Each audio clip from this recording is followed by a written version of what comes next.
Et à partir de là, est-ce qu'on a vraiment une société? On n'a pas vraiment une société, il ne s'est rien passé encore, et il faut pouvoir bâtir quelque chose et pouvoir développer quelque chose à partir de ça. Et en fait, le modèle économique, c'était de prendre ces coupeurs ADN et de pouvoir les modifier. Donc il y a quelques questions à se poser au moment où on fonde une société. La première question, c'est quel est le business model? Qu'est-ce qu'on va vendre? À qui on va le vendre? Combien de fois on va pouvoir le vendre? Et est-ce que les gens qui vont vous l'acheter en ont vraiment besoin? Ce type de question, c'est vraiment le truc fondamental, hein, c'est-à-dire que la plupart du temps, si on n'a pas besoin de votre technologie, les gens ne vont pas l'acheter. Deuxièmement, si vous l'achetez une seule fois, et puis après vous n'allez plus recevoir d'argent, vous allez faire peut-être 10 ventes, 20 ventes, 30 ventes, et puis c'est terminé, vous n'aurez plus du tout de retour là-dessus. Et finalement, le point vraiment qui reste essentiel, c'est la nécessité pour le client qui est en face de vous de pouvoir acheter cette technologie-là. Alors, le deuxième point, c'est est-ce que vous avez tous les brevets qu'il faut? Un brevet, c'est très très important. C'est un droit d'interdire aux autres de faire quelque chose. Ce n'est pas un droit de faire quelque chose. Donc, si vous avez licencié un brevet d'un EPST quelconque, ça ne va pas vous permettre de fabriquer quelque chose parce qu'il y a plein d'autres brevets autour dont vous allez avoir besoin. Donc ce qu'il faut se poser comme question, c'est est-ce que j'ai la liberté d'exploitation pour pouvoir développer mon business? Alors liberté d'exploitation, c'est un truc très important. C'est s'il n'y a pas du tout de brevet, par exemple fabriquer du pain, il y a de la liberté d'exploitation entière là-dessus. Et encore, je pense qu'il y a certains brevets sur certains modes de fabrication du pain. Là, c'est génial, vous pouvez ouvrir une boulangerie et vendre du pain, vous n'allez pas vous faire embêter par des gens qui vont dire « Ah, j'ai un brevet sur le pain ».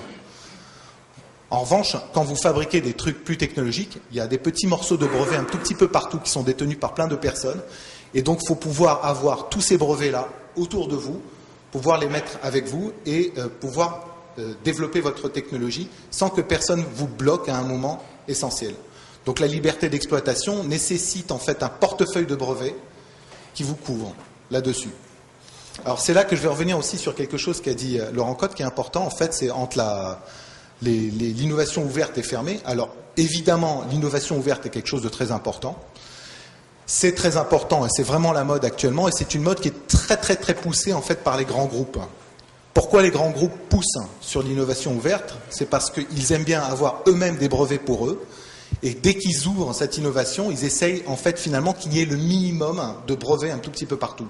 Moins il y a de brevets qui se fait hors de leur périmètre, mieux c'est pour eux. Parce que plus ils auront de liberté d'exploitation.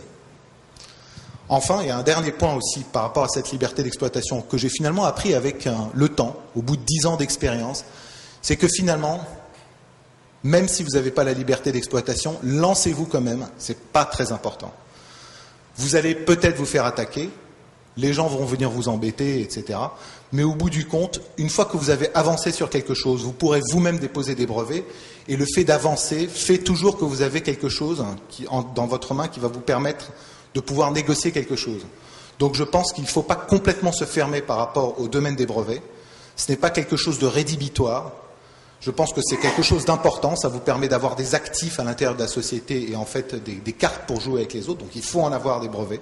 Mais c'est quelque chose aussi qui reste finalement assez labile et que les combats entre brevets, finalement, entre personnes qui détiennent des brevets, sont souvent en fait des combats où, au bout du compte, les gens vont finir par s'échanger des choses et finalement trouver en fait un terrain d'entente. Donc ça reste quelque chose d'ouvert.